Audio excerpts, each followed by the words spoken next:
Assalamualaikum warahmatullahi wabarakatuh. Selamat pagi anak-anak semuanya. Baiklah, kita lanjutkan materi kita yang sempat tertunda kemarin. Sebelumnya Ibu ulas sedikit mengenai materi kita sebelumnya, mengenai struktur organisasi kehidupan. Seperti yang kita ketahui bersama, struktur organisasi kehidupan dimulai dari yang terkecil hingga yang terbesar ya nak ya. Itu dimulai dari atom, kemudian molekul, dan membentuk sel. Sel yang memiliki bentuk yang sama dan fungsi yang sama akan membentuk yang namanya jaringan. Nah, kemudian jaringan melakukan fungsinya masing-masing, bekerja sesuai fungsinya masing-masing, akan saling bersatu membentuk yang namanya organ. Nah, organ ini menjalankan fungsinya masing-masing sehingga terbentuk sistem organ.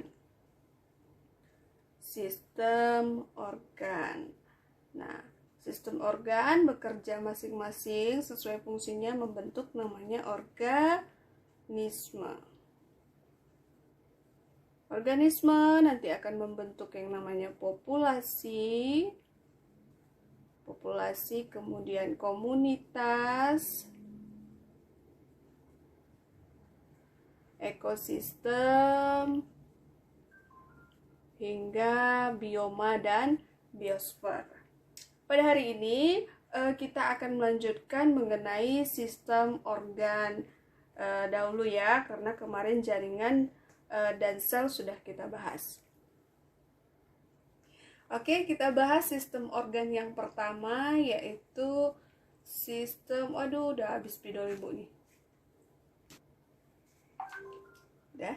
Jadi udah sampai mana tadi berarti? Oke, kita bahas sistem organ yang pertama, yaitu sistem gerak. Sistem gerak ya. Kita akan membahas sistem gerak ini selama 3 kali pertemuan. Nah, mekanisme gerak yang kalian ketahui itu tidak hanya perpindahan tempat saja, tetapi segala gerakan bagian-bagian tubuh kita, itu seperti kita menulis, kemudian menggerakkan anggota tubuh kita, itu juga disebut dengan sistem gerak. Nah, pada sistem gerak ini dia melibatkan 2 jaringan ya, ada tulang, kemudian dan juga otot. Tulang ini dia tidak mampu untuk menggerakkan dirinya sendiri, sehingga tulang itu disebut sebagai sistem gerak pasif. Ya, sementara otot ini yang membantu untuk berkontraksi dan berelaksasi sehingga dapat menggerakkan tulang, sehingga otot disebut di sini sebagai gerak aktif. Kita bahas yang pertama dulu, yaitu mengenai tulang. Tulang adalah jaringan yang paling keras di antara jaringan ikat lainnya ya. Nah, tulang ini kita bahas jenis-jenis tulang. Yang pertama, tulang berdasarkan bentuknya. Berdasarkan bentuknya ada disebut tulang pipa, tulang pipi, tulang pendek, dan tulang tidak beraturan. Tulang pipa itu dia memiliki 3 bagian. Jelas tulisan Ibu nak? Jelas ya, Ibu harap jelas aja ya nak ya. Nah, tulang ini memiliki 3 bagian. Ada epifise, kemudian ada diafise, dan ada metafise. Ya, epifise ini letaknya di ujung, diafise itu letaknya di tengah, dan metafise ini di antara epi dan dia. Jadi kalau Ibu gambarkan, ini tulang pipa ya. Kamu tahu pipa bentuknya seperti apa ya? Seperti pipa. Nah, di ujungnya ini, nah seperti tulang-tulang waktu seperti di kartun ya. Nah, ujungnya ini disebut dengan epi.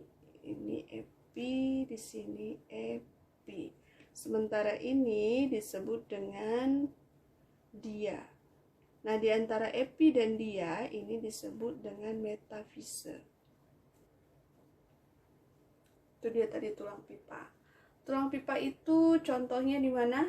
Tulang pipa ini terletak pada tulang-tulang yang panjang seperti tulang paha, tulang kering,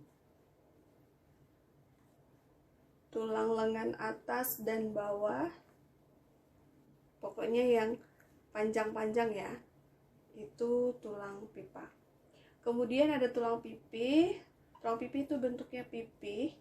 Langsung saja itu dia terletak pada tulang rusuk, tulang belikat. Kalau tulang pendek, ini bentuknya pendek, itu di yang pendek-pendek lah, contohnya di tulang telapak tangan. Tulang telapak tangan, tulang pergelangan tangan. Kemudian yang terakhir ini tulang tidak beraturan. Itu dia terdapat pada tulang rahang. Dan juga ruas-ruas tulang belakang.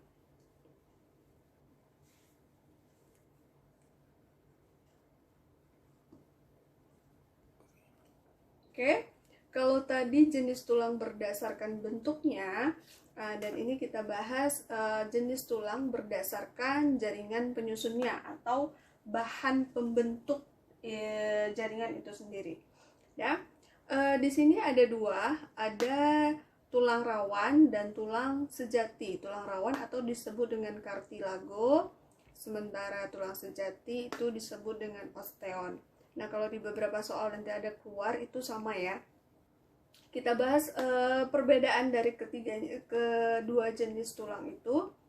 Mulai dari sifatnya, tulang rawan itu bersifat lentur dan elastis, sementara tulang sejati kebalikannya, dia berbentuk keras.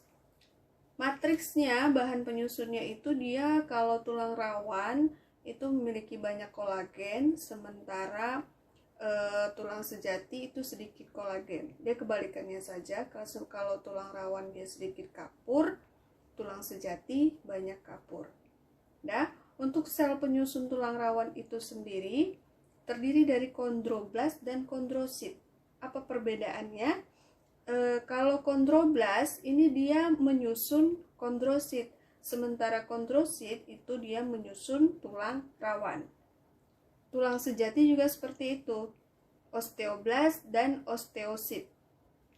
Osteoblast itu menyusun osteosit, sementara osteosit itu menyusun osteon. Tulang rawan itu dibagi hanya khusus pada tulang rawan ya. Tulang rawan itu dibagi menjadi 3. Ada tulang rawan hialin, ada tulang rawan elastin, dan tulang rawan fibrosa. Di mana saja letak dari ketiga tulang ini? Itu tugas kalian ya. Nanti silahkan masukkan di LMS. Ingat ya, 3 tulang ini, 3 jenis tulang ini terdapat pada di mana saja. Silahkan dijawab di LMS. Oke, kita masuk ke yang terakhir. Jenis tulang berdasarkan teksturnya itu hanya ada 2, tulang kompak dan tulang spons. Tulang kompak itu matriksnya padat dan rapat. Contohnya ini dia tulang kompak ini sebagai lapisan dari tulang yang panjang ya, berarti lapisan luar tulang pipa. Untuk tulang spons itu matriksnya berongga, contohnya pada tulang tengkorak, tulang pipi, dan tulang pendek. Itu saja yang bisa Ibu jelaskan untuk jenis-jenis tulang. Minggu depan kita lanjutkan untuk membahas mengenai otot. Silahkan dilihat untuk materi lebih jelasnya lagi di LMS, begitu berikut juga dengan tugas-tugasnya. Assalamualaikum warahmatullahi wabarakatuh. Selamat pagi.